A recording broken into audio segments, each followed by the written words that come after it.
You don't want a bunch of angry menopausal women running around in a small island. And I'd feel like everything around me swimming, and I'd start feeling I can't breathe. I feel that the perimenopause is actually possibly worse than being in actual menopause. There is no reason why in 2024 we should be living a lesser life just because we've made it gloriously to the age of 40 or 45 or 50. Welcome to the She Word, conversations that women rarely have but really should. And in this special series that we've teamed up with the Vivian Corporation for, we are looking at issues that face women concerning health and beauty. So we've been looking at HPV, we've been looking at metaesthetics, skincare, and in this show, we're talking about one of my very favorite topics, and that is menopause.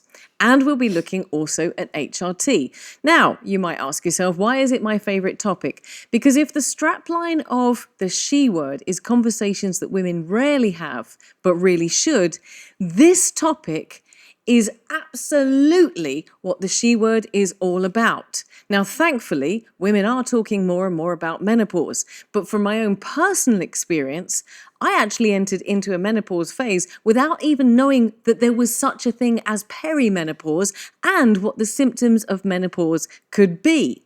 So if you're a younger listener, a younger she-worder, and you're thinking to yourself, well, this doesn't apply to me, I'm going to say to you, no. Stick with us, listen to this, because there is not one single woman on the planet that if she makes it to 40 and there beyond, will not be affected by menopause. Menopause affects everybody who makes it to their 40s and beyond. So this is an incredibly important topic, and as I said, one that is so rarely discussed.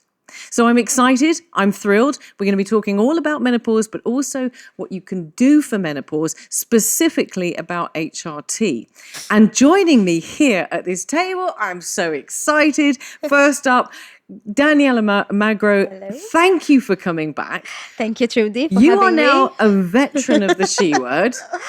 Yes. You joined us for the show talking about HPV. That's right. Now, yes. Do you remember in that show, I sat there and my jaw was on the table because I absolutely was blown away by how I made it to 50 years old without knowing anything about HPV. Yes, truly. Yes. I remember. And we also spoke about, lactobacilli and whatnot. And we were like, what are you talking about?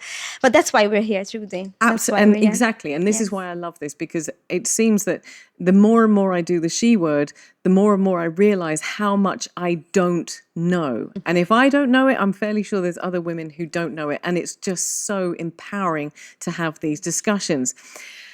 Karen Schranz, hello. Hello. It's a long time since we've sat at this table. Approximately a year, I think, last year. I think, which show were you on? Which was the Menopause. last?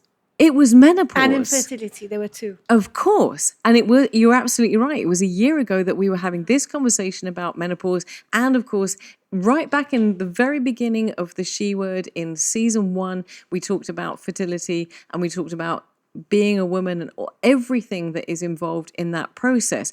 I'm so thrilled that you came back again. I'm really happy to be here and see you again. It's lovely to see you, and it's lovely to be... Isn't it really lovely to be talking about menopause? I mean... I can think of better things to talk about, but menopause is good. But it is one of those topics that if everything about the She Word is about having conversations that women rarely have but really should, I can't think of many other topics that are so fundamental, bearing in mind that one of my very first conversations about menopause was with you. Exactly. And I said, Karen, I think I'm going into menopause. I remember you had symptoms that you had no idea exactly what they were about. And then when we were talking, you said, oh, maybe I have the menopause. Exactly. I had joint pain and muscle pain, and I had fatigue, and I had foot pain and things that nobody ever talks about. And you said to me, go and get yourselves tested. And I said, okay, I will. And there you go, here bang. I was in the middle of menopause. Two menopausal ladies. And here we are today. Well, you also talked to me about HRT, and that's part of the conversation that we're having today. And I'm eternally grateful for that conversation, because for me, it really is a life changer, which is where I introduced Dr. Teresa Galia Testa, who is a full-time gynecologist. But you also are very behind HRT. You have an understanding about it, and we're going to be talking about that, because I think along with menopause, which is a topic that we don't talk about, HRT is a topic that is so misunderstood. And unfortunately, there are a lot of misconceptions about HRT. So it's good that we try to give the right information. Absolutely. I couldn't agree more, because if it's the right path for you, it really is a life changer. Wouldn't you agree, Karen? 100%. Karen said to me, take it, you'll see a difference in a couple of weeks, and bang, there I felt like I had my life back. So we're going to talk about that as well. And on that point, I will say that's often something that I tell my patients, because HRT is something that you can stop and start. And we're going to get into based on advice, of course. And we're going to get into all of those details, and I want to hear all of that information. But before we get there, I want to take a step back, because as I mentioned before, perimenopause and menopause, if you are lucky enough to make it to your 40s, or perhaps even before, it's going to be something that will affect you, not if. There is no getting away from it. And so it still fascinates me as to why we don't have more open discussions. So I'm going to ask you, what, from a medical point of view, is menopause? Well, menopause by definition is when you've been 1 full year without periods. That is the definition. And of course, there are other causes of not having periods, but this is the definition. And then obviously you confirm it, for example, by doing a blood test. But what's happening in your body? In your body. Yeah, exactly. So that's the definition. But that's the definition. But and also, I'm going to be really honest with you, I had never heard of perimenopause. And perimenopause, as I've just learned, is not just the year before. No. It's up to 7 or 8 years before. So explain to me what's happening in our bodies. From a medical point of view, what happens in perimenopause is that your hormones start changing. So you get rising hormones, like specifically the luteinizing hormone. And the what? It's called luteinizing hormone. How am I only just hearing this? What is a luteinizing hormone? Well, it's a hormone which is secreted by the pituitary gland. And basically, what's happening? Your ovaries are failing. So your pituitary gland produces more hormone to try and stimulate these failing ovaries to produce the right amount of hormones. So we have the pituitary gland, which is in the brain, essentially. Uh-huh. And it's like the master switch.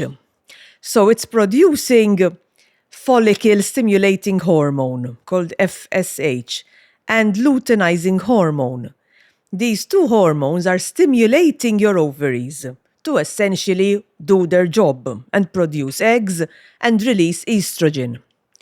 As your ovaries are literally failing, the pituitary gland produces more and more, like pushing your ovaries to continue working.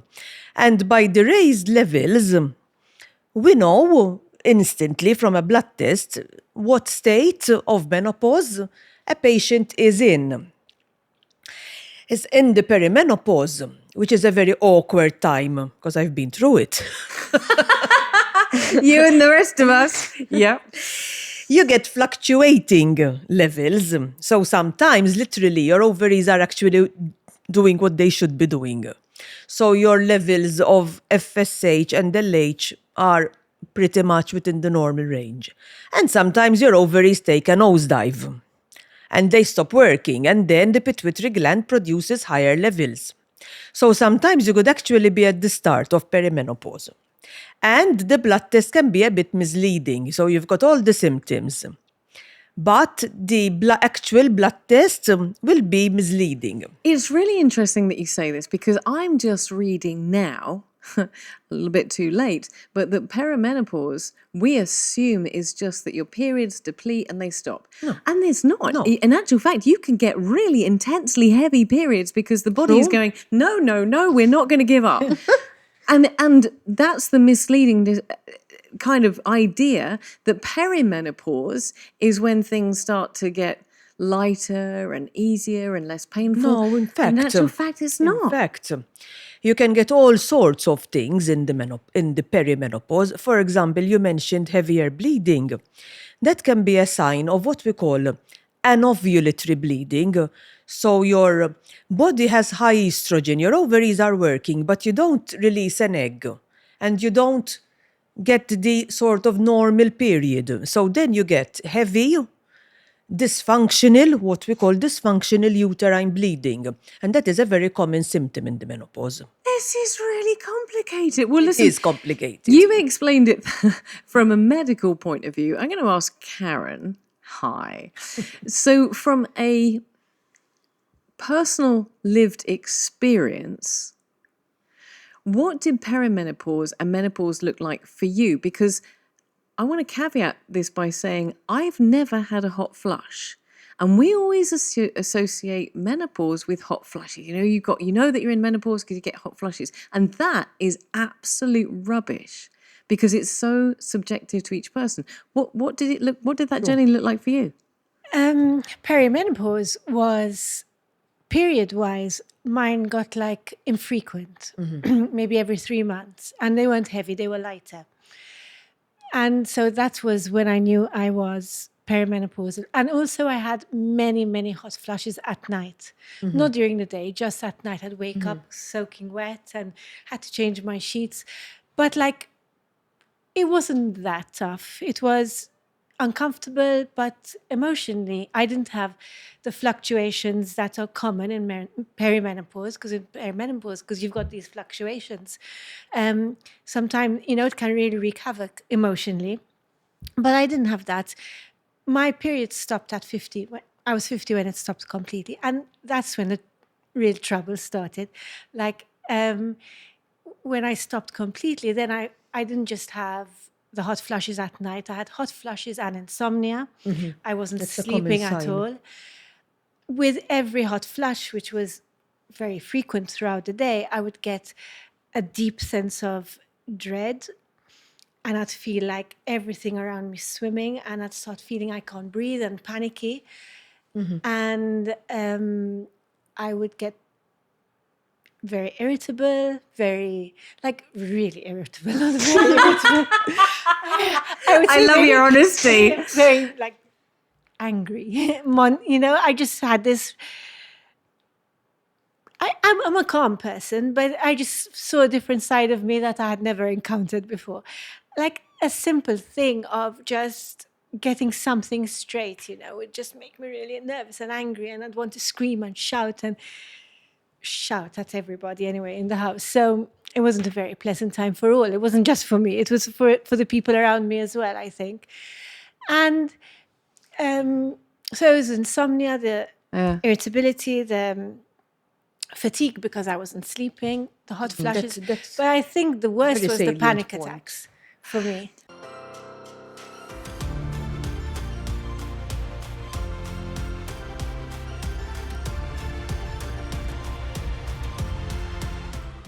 And what's really interesting, and coming to you in just a second, Teresa, is that wasn't my journey at all, because I was on the pill because of I had endometriosis. So in actual fact, I said to Karen, I was sitting down with you, I remember in your kitchen, and we were talking about something completely different. And I said, I'm getting these phenomenal aches and pains in my joints. Now, I had just run 126 kilometers, and I thought, okay, I'm fit. I'm an ultra runner and that sort of thing. Maybe I've just overdone it. And then the pain when I got up in the night to go to the bathroom and put my feet on the floor and tried to stand up, I was crawling like an old woman. But I was still getting my periods. Sure. Because I was still on the pill. Yep. And I couldn't understand it. And the fatigue was insane. Even then, I went to, you said to me, go and get yourself, you can get yourself hormone tested. I went and got myself hormone tested.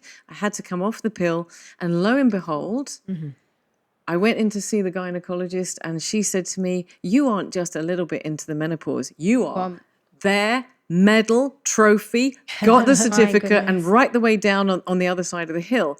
And immediately I said, taking on from what you'd said, okay, I don't want to deal with this. I'm going to go to HRT. And I didn't ask the questions. And we'll come to HRT in a second. But I didn't have any hot flushes. I didn't have any night sweats. I had brain fog, which I think is very common. Very common. But the fatigue and the pain and the aches were And I didn't have those. insane. Exactly. Very common. I had a lot of those. Really? Without realizing, as a gynecologist, I was If you don't know, wow. I didn't correlate that all my joint pains and my Were tennis due to elbow and my menopause. plantar fasciitis. I had plantar fascitis. Maybe my it was goodness. that. I had God. metatarsals Oh collapsed. my God. I couldn't walk as well. I wonder if it was related. No, And for sure, in fact, in retrospect, as a menopausal woman, now I realize that the perimenopause is possibly worse than the menopause. Because when you are in menopause, you have all these fluctuating levels of hormones and you don't know where you are. Once you are in menopause, that's it. You can take treatment and you're fine. Yeah. But when you are in menopause, you've got all these symptoms and you sometimes, even as doctors, we don't put one and one together. Yeah. And I, in retrospect, I feel that the perimenopause is actually possibly worse than being in actual menopause. Deirdre Farrugia, when she sat at this table, you were on that Yes, show. yes. She blew me away. And one of the reasons that I had Deirdre and Karen is that you're both incredibly fit women. And I remember sitting here and Deirdre talked about her depression. And she talked about, she said, I wasn't suicidal, but I wasn't far off it. And she's an Olympian. And I thought to myself, good grief, if she can't escape, if you can't escape, if we are physically fit, well and healthy and we cannot escape, it's going to get everybody. It's going to get absolutely everyone. There is no escape from it. But knowing, as you said, knowing what it is half the battle won, because then you can do something about it. And a lot of women just associate menopause with hot flushes. Exactly. So I used to work in a pharmacy and they used to come up saying, I have hot flushes and I can't sleep. But all the other symptoms, I rarely heard women saying, listen, I think I'm menopausal because I have joint pain, because I'm feeling low. So these are symptoms, these are points that whenever we go to our gynae, it's important to mention, because it's not just the hot flushes that mean that you're menopausal. We're mentioning other things here. No, poor sleep is and poor very, sleep, very common. exactly, and that affects the symptom. quality of life. What I've noticed is Deteriorates. that the quality of life of menopausal women, I mean, it deteriorates. And this is what I said to Karen, and this is the conversation that we had. I said, I felt like someone had come into my body, taken over my body, and I didn't recognize myself anymore. I did not recognize my I body. didn't like myself anymore either. Absolutely. I didn't recognize my body. Now, there are other things that we have a slightly kind of tiptoed around, which is weight gain. Weight gain. Yes. And I have a lovely, lovely lady who's been on the menopause, the very first menopause show, who is Moira Delia, who said, if you're doing another show about menopause, can you please ask somebody who knows, this is you, why when we get to menopause, we store fat on the front of our belly, when I've never experienced that before. I've always been massively proud of my flat stomach. But why then do we get weight gain in strange places that we never would have had before? What is that about? Well, it's partly due to lack of estrogen. I mean, mostly due to lack of estrogen. We start sort of putting on belly fat, it's a fact of life, and which leads to serious health consequences. But why on our belly and why not on our butt? I'm just asking. Moira asked me to ask. I need to know why. But it's true, I'm Because, curious to know. Because I Because never had belly before. our estrogen protects us. And in a way, mush we turn into men, but you start putting on sort of abdominal, truncal fat, similar to men, in a way. We lose the protective effect that estrogen gives to people, basic to women. So it's nothing to do with the slowing down of the metabolism well. as As we well. age. Partly as well. Yes. But if it was purely poor, slower metabolism, you'd put on fat everywhere else, Not just the tummy. Okay. basically. It's estrogen based. Wow. Lack of estrogen. Okay. Okay. And of course, we didn't mention the decreasing levels of testosterone. Which Now, okay. So can I stop you for 1 second? Because I'm just going to say, did you speak to Moira? Because one of the things that she said to me when we were talking about this show, she said, we talk about estrogen, we talk about progesterone, we talk about collagen. Now we're having conversations about when you get older, drops in collagen. But we never talk about testosterone. And we as women have testosterone, and that's what makes us physically driven, want to perform, so on and so forth. So what happens to that, and why do we never talk about that? it's hard to say why we never talk about it, like we don't talk about many other things. Fair but enough. testosterone plays an important part as well Yes. in the menopausal sort of scenario. Testosterone is produced by the ovaries and by the adrenal glands. Okay. So we will still have some, but the levels decline, Okay. which leads to a loss of muscle mass. It's harder to keep up your muscle mass, lack of libido, Yes. and lack of energy in general. It's testosterone that's responsible for the libido. That's what we say, yes. Because that's another one we don't talk about. Yes. Yeah, Yes. ladies, when you get to menopause and perimenopause, your libido takes a hit. So what can we do about that? Let's talk about that for a second. Yes, as I want to say, when we are taking estrogen supplements, some estrogen is converted to a testosterone-like replacement, sort of. So that helps because some of it gets By the body. converted by the body to testosterone. Also, women who are a bit like chubby have more fat. So estrogen in fat tissue gets converted to estrone, which is similar to testosterone. So not everybody has the same levels of testosterone.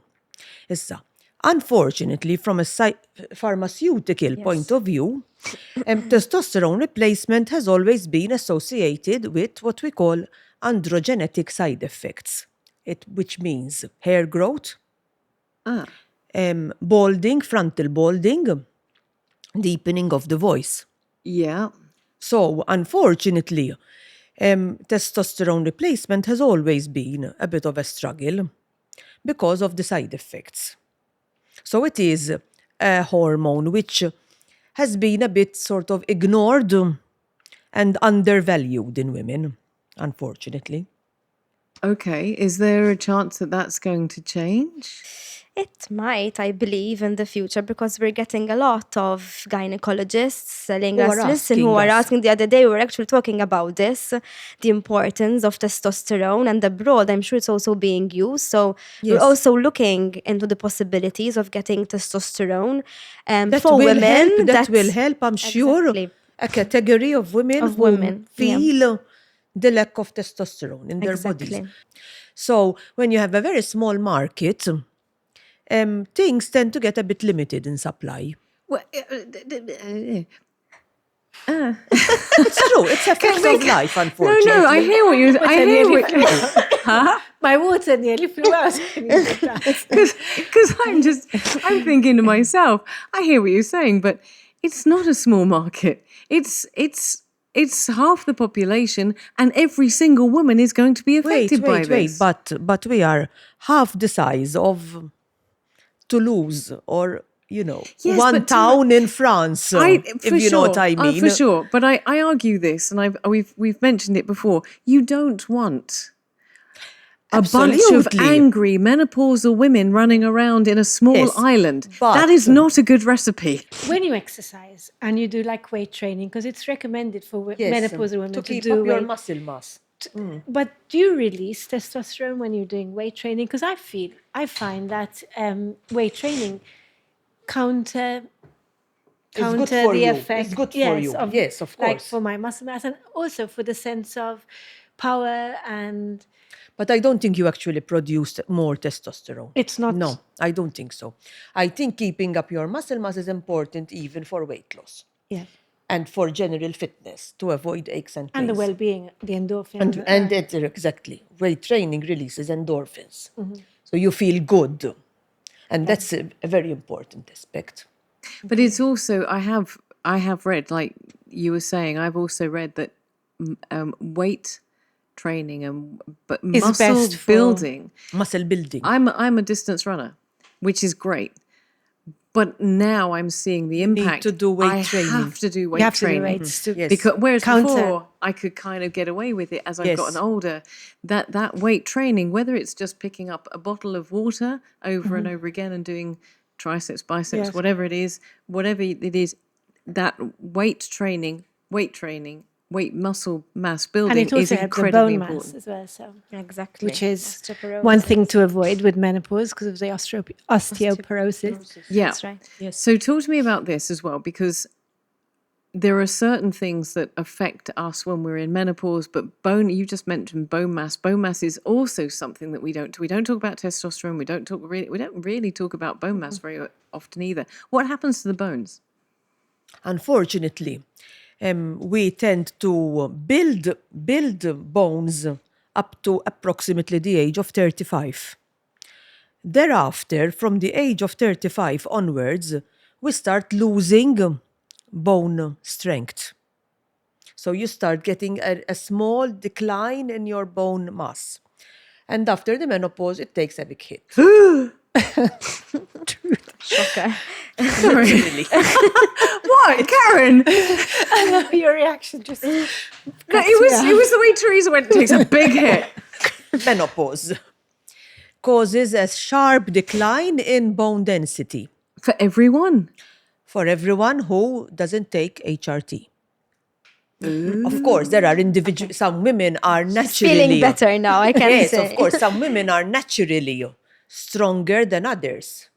Some women start off with a peak bone mass, which is way above average, for example. And that's something that you need to tackle sometimes from before.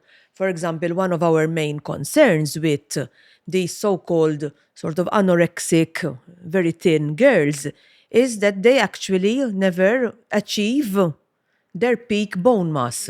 Because if you spend a period of time when you're a youth, when you're not having regular periods and your hormone levels are not as strong as good as they should be, you will never actually achieve your peak bone mass. Therefore, when you start losing, as inevitably happens, you are starting off at a disadvantage. So can I ask you, before we get into HRT, which is hormone replacement therapy, before we get there are other supplements I have discovered that we should be taking when we get to menopause. Some of that I've just discovered recently in the last number of weeks, that we should be taking collagen supplements because collagen also drops dramatically. Didn't know that one. It's also been suggested to me magnesium, potassium, vitamin D and B. Is that right? Am I missing? What else am I missing? No, I think and calcium, you mentioned Calcium, calcium. Did I mention think. calcium? I don't think you No, I did. don't think so. I don't think you did. There was a brain fog happening there. I was like, I was sure I didn't mention calcium. I don't think So we're talking about women who are in a menopausal age need to be looking at supplementing their diet with calcium. To ensure that your body has an adequate intake, because if you don't have enough calcium in your body, where are you going to take it from? From your bones. Sorry, can I ask a real technical question there? When you say that your body doesn't have enough calcium in its If your system, diet is poor in yeah, but calcium, what do we need calcium for? to build your bones. among Okay. other things. Okay. What And calcium is an important ion in your body. For example, if you are hypocalcemic, you are going to get symptoms, for example. So it's an important substance to have in your body. Okay. So if you have a lack of dietary calcium, you are going to get it from your bones. Okay. My question is, because I'm terrible with taking lots of different I supplements. know. If you take one like vitamin, like menopause vitamin, does it cover everything? Is it enough? It depends. It depends. There are a lot of different products on the market, and usually, it's probably enough because it would have been researched Okay. to provide an adequate supply of. I might do it for like a few days and then. It's true, and terrible. in fact, there I read one point which struck me recently. So if you are sort of rich enough to afford vitamin supplements, you probably don't need them in the first place. Because if you have a very good diet, That's right. Then you don't need to take. you possibly don't need to take vitamins. Having said that, in Malta we seem to have this phenomenon of vitamin D depletion somehow. They think it could be genetic, but we don't exactly know why. But somehow all our patients, most of our patients have vitamin D depletion. And we have sun. But apparently, the amount of sunlight we need to be exposed to have enough vitamin D will give you skin cancer. So you have to have sort of a daily sunburn. Oh, wow. So But when your skin gets red. So- besides, Trudy, if you're like me and you tan quickly, that creates a barrier for the absorption of the UV rays. So But okay, because when plus you're with age being the primary factor, you tend to lose your ability to synthesize vitamin D from the oh, sun. good grief. So Okay. no matter how long you stay in the sun. But what are the symptoms of vitamin D deficiency? Because as you were saying that, I was thinking to myself, quick, I need to know what a vitamin D deficiency would look like. Obviously, we don't have severe forms of vitamin D deficiency, but less of vitamin D will cause you to absorb less calcium from your diet. Okay. That's the main role Okay, of okay. vitamin D, Okay. of helping with absorption of calcium from your diet. And then, obviously, so your diet will be sort of poor in calcium. Okay. So let's get to HRT. We know what we need to be supplementing our diet with. And there are a number of products that you just mentioned as well on the market. And now that more and more awareness is being made, there are a lot of products by other people. In actual fact, I take 2 supplements as well as HRT. And simply because you and I probably have more active lifestyles than most. If I'm going to, I was guided that if I'm going to be doing ultra running, if I'm going to be training for that, if you're going to be doing weight training, you have to bear in mind that you're straining the body. And as you get into menopause, one little strain is not just the same strain as a 20-year-old. It's actually recovery is consequences. longer. The Exactly. recovery is longer. So therefore, giving natural supplements to the body that are designed for menopause are a really good idea. But I didn't find when I took such products that I had such a life-changing Effect. effect of HRT. Literally, I woke up after 1 week. I thought of 5 Karen. days. My doctor said 5 days. 5 and days. it was So 5. it It was really fast. 5 days was quick for what me. with natural HRT? No, with with HRT. And I with woke natural up. alternatives, you need to wait at least 6 weeks Yeah. for them to have an effect. But they do help. And in some women, I have to say, that taken long term, they do have a beneficial effect, including on the bones. So patients who don't wish to take HRT will find that a herbal preparation works, relieves their symptoms, maybe not 100%, but to an acceptable degree. Yeah. And that's fine. Yeah. I mean, for me, Patients should have the opportunity to sort of not shop around, be guided accordingly until they find the product that's right for them. and for me, I already had some relief by taking supplements. Exactly. But Karen has said to me, 5 days you'll see a change in your state. Do you in your believe her, symptoms. Trudy? No. No, I thought so. But I woke up, I got to day 5 and I was like, "Ugh, Today's day. Karen, it's not working. It's not working. But I needs woke some- up on probably about day 8, and I actually began to feel better. like not even feel better. I felt like myself. And I think this is the best description I've ever come across for menopause. It's as if your body has been invaded, taken over by someone else, think I was telling and you you, don't Yes. recognize it anymore. And I felt it's I like feel normal. I feel normal. like a shell or something, and I cracked through again, and I could breathe and see the sunlight and experience good feelings. Whereas before, I felt like something was crushing me and covering me and burying me. Absolutely. true. So explain to me what HRT is. So HRT is hormone replacement therapy. So we are replacing the hormones that during menopause are depleted. Okay, so we're talking about we are supplementing our body with estrogen, and also sometimes also progesterone. So women that have a uterus, it's important to have a combination, a estrogen and a progesterone. Okay, women without a uterus, they only need the estrogen. Okay, explain that one. You can't say that, Danielle. No, You can't no, drop no. that one without an explanation. No, basically, it's important to protect the uterus with progesterone so as to avoid endometrial hyperplasia. Now, we have the doctor here. She can explain better. But we need the progesterone to protect the uterus. Okay? Okay. So there are different types of HRT. And I want to explain initially that we have different types, different ways of applying HRT. And I get this question sometimes. I don't know, maybe if you want to go into the why there is fear of HRT. We will talk about We will that. talk But about that. explain Okay. to me. But that is it. So basically we have the estrogen component. Okay. And we have an estrogen plus a progesterone component. We can either have tablets, like systemic, the one maybe that you take. We can have gels, estrogen in the form of a gel. We can have progesterone in the form of vaginal pessaries. So the options are truly a lot. I didn't know that. Yes. So that is why it's important to have a good conversation with your gynecologist to see exactly what kind of HRT is good It's for right you. for you. That there is choice. Previously, there wasn't much choice, but now we are at an age that we do have a choice. So women have a choice.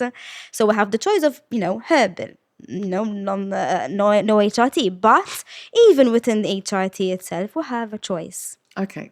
I didn't know that about. Did you know that about the estrogen and progesterone? I take is a very combination important. one. Yeah. But did you know that if you didn't have a uterus, that you didn't need. You don't need the progesterone. I didn't know that. Although there are some studies which are Yes. saying that progesterone is also important for the brain. So there you go. It's never ending. I love the way Karen winks at me. That's because we're both on a combi pill. Oh, We yeah. know what we're talking about. Okay. So But what Daniela is saying is that if you take what we call unopposed estrogen and you have a uterus, you can stimulate the lining of your uterus, and then which can lead to cancer. So by taking estrogen in combination with progesterone, you avoid this risk. However, if you have had a hysterectomy, you can take estrogen on its own. In fact, with my HRT, at the end of each packet, I get a little bleeding, Yes. which is the Like a withdrawal bleed, we call it. it's like because you've prepared your uterus Lining. hypothetically for a fertilized egg to come, right? And you don't have a fertilized egg, obviously, because you're menopausal, and so then you release it like as a little light period. And then there are continuous preparations where you won't see any bleeding at Exactly. all. So These are the suitable- combinations are endless.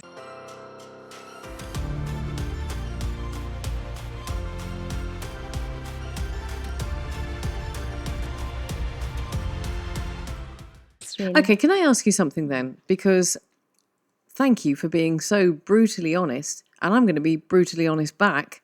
I don't. We're on exactly the same HRT, loving life on it, but I haven't seen a period for 2 years. It's been fabulous.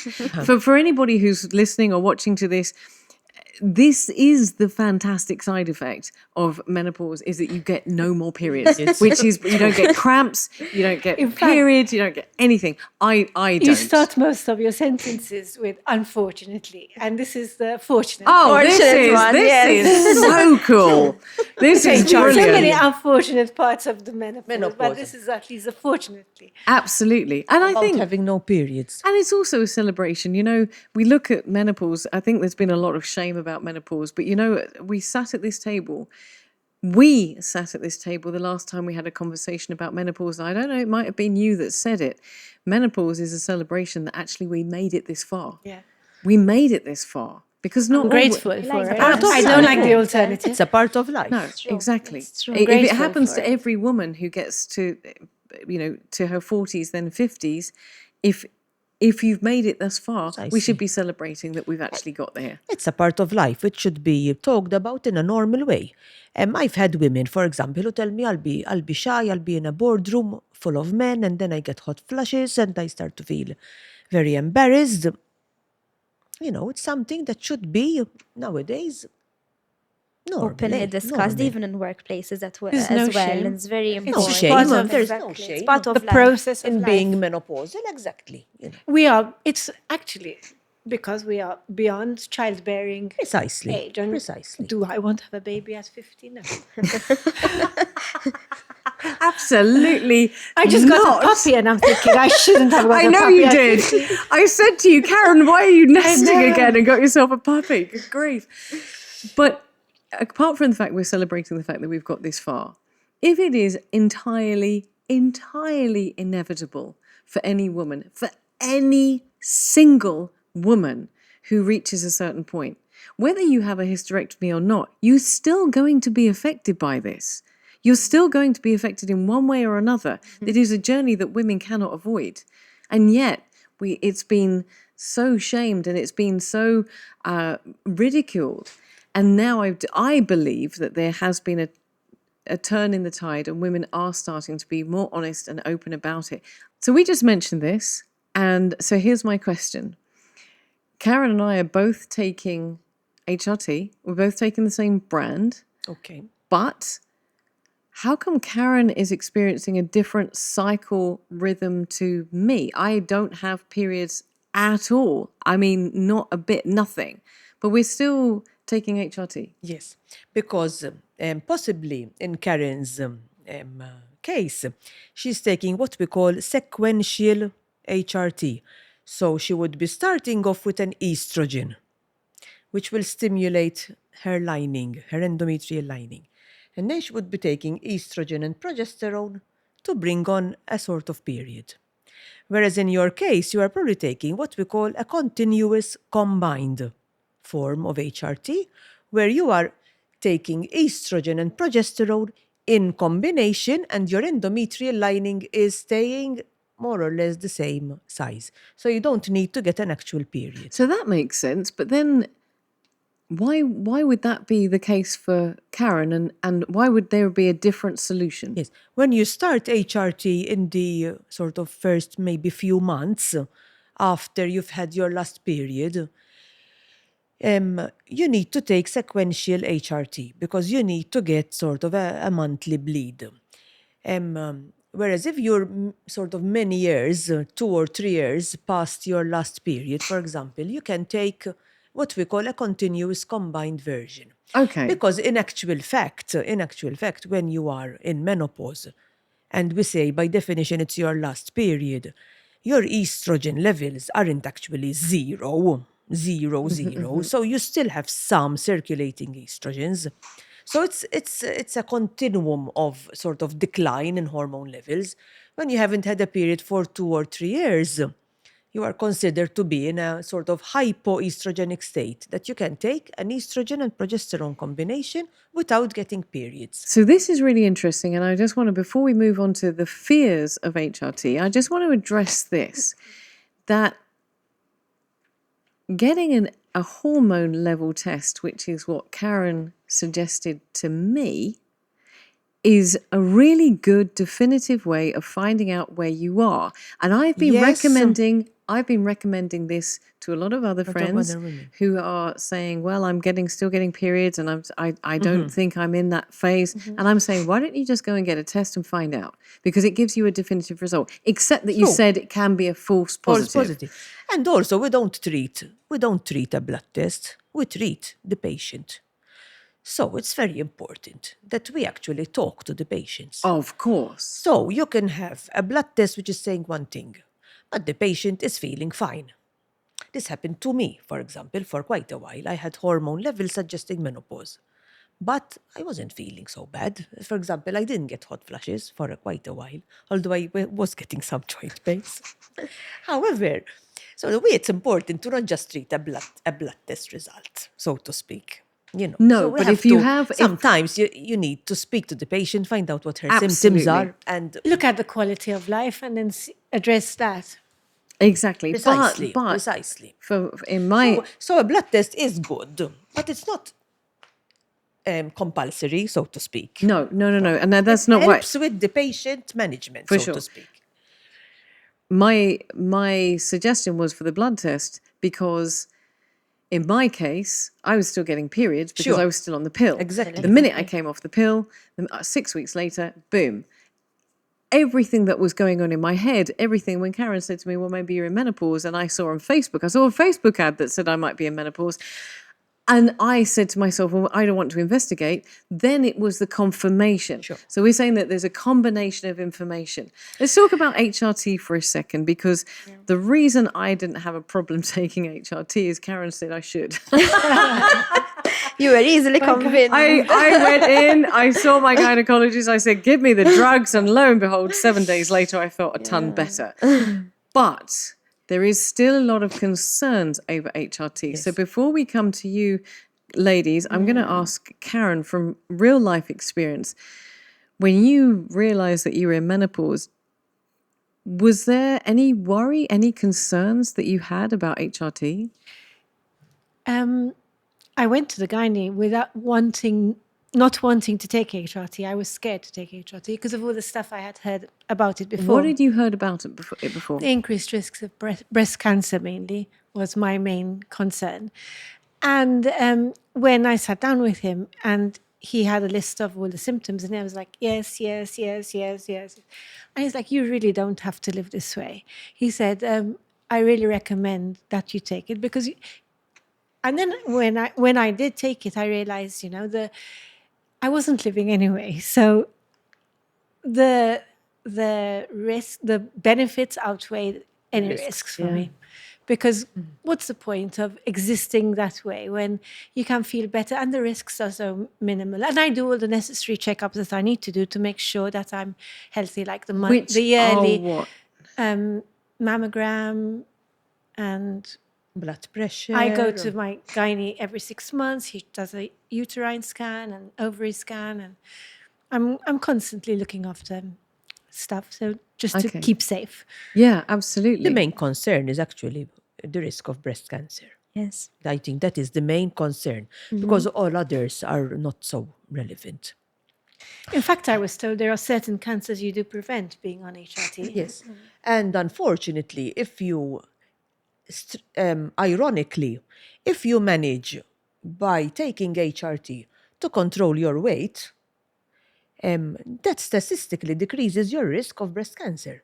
Because there is evidence purely that if you put on 20 kilos of weight due to menopause, you double your risk of breast cancer. Jeez. So we're talking about a lady who... Sorry, I'm going to stop that and I'm going to repeat that just so that anybody who's watching, will listening sink can in. understand. Weight gain, If obesity. you- Obesity is one major risk factor for breast cancer. But to quote you there, if you put on 20 kilos due to menopause, you're doubling your Risk chances of breast cancer. of breast cancer.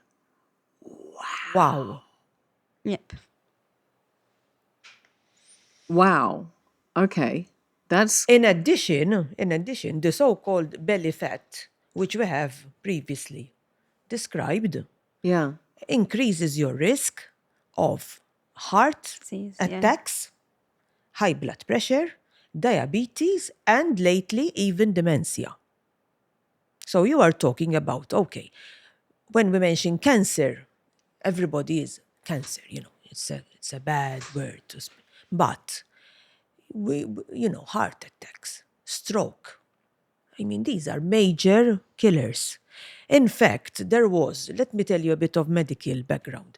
There was this WHI study. Yes, I was actually going to talk This to you was about this it. was a huge multi-center trial in the United States about women taking HRT. There were a lot of women recruited, but they never distinguished between, for example, a 50-year-old and a 70-year-old taking HRT. Yes, the average This age was was in the 80s, 63, study in the actually. 80s. The 80s. So they average pulled all the 63. data together and they found that women were getting a higher risk of stroke and breast cancer. Yes, exactly. With the HRT. With the HRT. So The combined, that led dramatically to everybody in the US who was taking HRT suddenly stopped taking HRT. And the mortality increased. Listen to this, Rudy. The mortality on stopping HRT increased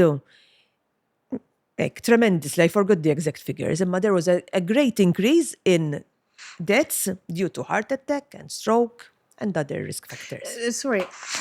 So HRT was actually protective. An inaccurate test taken out on women and medical issues? No.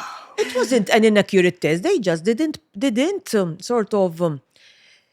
distinguish between. Yes, but it's inaccurate. I mean, Yes, ultimately, there it's were a inaccurate lot, because it led to Yes. of misunderstanding. They didn't separate the limitations variables. and there was a lot of publicity a lot of bad about it, yes. bad publicity, and this is what happened. But they didn't then explain the limitations that emerged after the study. Yes, the damage was like done. the age. The damage average was age done. was 63, Trudy. The majority of women were obese, and we were actually mentioning that obesity has a link to breast cancer and heart disease. So the study was a bit skewed. Also, another fact was that they only took in consideration one type of HRT. So Exactly. one type of estrogen and one type of progestogen. What did they do? They extrapolated the data to all the other HRT. So irrespective of, I mean, this was a study that was started in 1993. We're in 2024. So thank God for medicine that evolved to have new molecules that have proven to be actually very safe to be taken. But still, when you Google HRT, this WHI study will come up. But the media did not pick the data limitations. They didn't pick all these benefits. No, it's just bad HRT linked to breast cancer. And unfortunately, the fear was not just the patient themselves. Like in the Also UK, by the in doctors. 4 years, also on the doctors. So obviously, as a doctor, you don't want to prescribe something that ultimately can cause breast cancer in your patient. But so the thing is that the data was not clear and the media did not pick up on those limitations. Like I say, a skewed and inaccurate test on women's health? No. Never. I mean, exactly. Yep. But coming back to this thing about HRT, so what we are actually essentially saying, in excluding what Karen has said, and I'll come to that in a second, but medically, the benefits outweigh any risk. Any risk. It's important, obviously, to have an open conversation with your doctor because if you had a history of breast cancer, so no, Exactly. you're not a good You're not- candidate. yeah, exactly. But it's important to discuss with your doctor because the doctor can actually guide you and explain all this to you.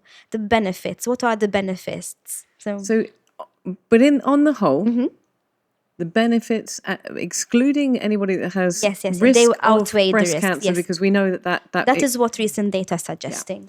So we know that the benefits outweigh the drawbacks, the risks, and coming back to what Karen said, part of taking HRT, which thank you so much, I needed a reminder, is that you go and you get yourself regularly checked to make sure that those risk elements important, are yes. not Definitely.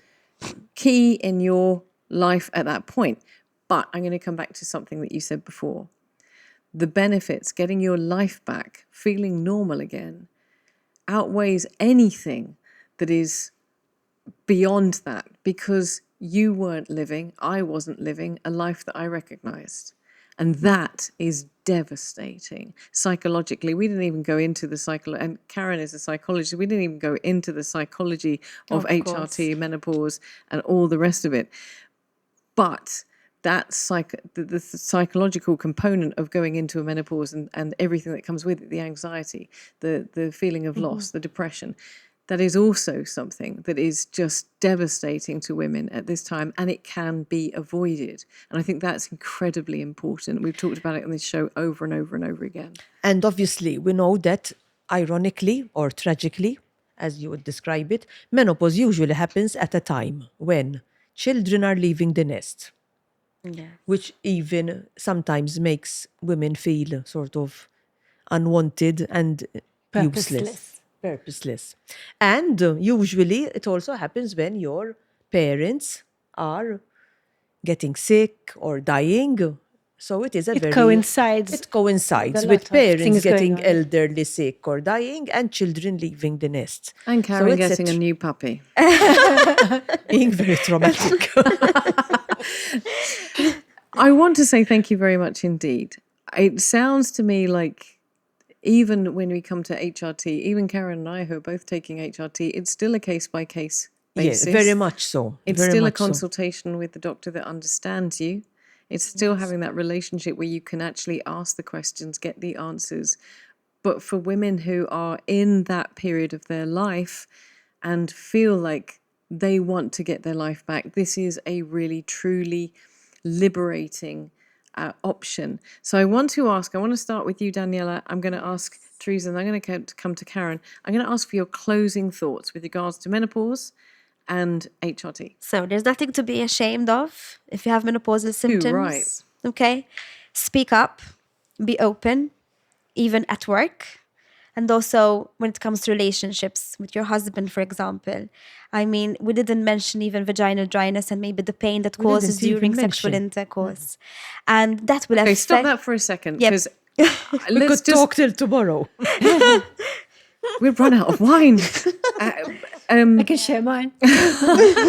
But vaginal dryness, of course, Yeah. is one of the symptoms. And we Yes, didn't touch on exactly. that. You're absolutely right. Yes. So basically, for women who do not want anything hormonal, for example, there are products like Palomacare, the one that you have next to you, that are based on hyaluronic acid and aloe vera and Centella asiatica. They also have a prebiotic that can be used as a lubricant prior to sexual intercourse, or even just maybe applied 3 times a week, just, to feel comfortable down there, so to speak. So this is non-hormonal, and it's also compatible with condoms. You can always speak to your pharmacist.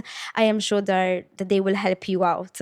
So my literally last final point is to go and seek help and not just surrender yourself to menopausal symptoms and, live your average life. You want to live a good quality of life. Absolutely. Yeah. Good point. Over to you, my love. Your closing thoughts? My closing thoughts are that possibly HRT is possibly not for everyone. Some women feel perfectly well and want to go down the sort of natural. Some women believe in sort of natural aging. But if a woman is feeling out of her depth and experiencing symptoms that she can't cope, there is help available. That is my closing remark. Mine would be that, as we were saying, a lot of why people won't go for HRT is because of fear. But there are so many other risk factors that people are not afraid of, like alcohol and not exercising, obesity, and lifestyle changes they can make to reduce risks. HRT is going to give them a better quality of life. So, Yes. there are other things they can look at to reduce risks of Yes, at the end of the day, the illness. most important factors for health are to avoid smoking, alcohol, maintain a healthy diet, and Exactly. a healthy lifestyle. Those are the fundamentals And they help of also good with menopause. health. Exactly. And they'll also help with the symptoms of menopause too. And decreases the risk of cancer. And I think there's one element that I just want to highlight again, that when you're going through menopause, it can be very isolating. There is a lot of shame that's still associated with it, despite the fact that we, as every single woman who reaches this stage of life, is going to go through it. We've only really just started talking about it. The isolation, the depression, the hormones coming into play, which can create anxiety or insomnia and everything that goes with it.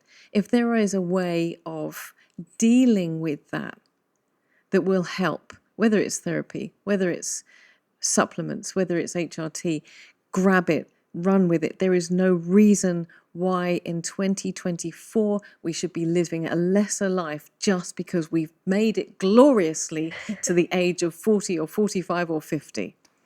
Ladies, thank you so much. Thank I'm you, so Trudy. glad we had this conversation. I look forward to many more. Same Thank here. you. Thank Thank you. you. Thank you, Trudy. Bomba.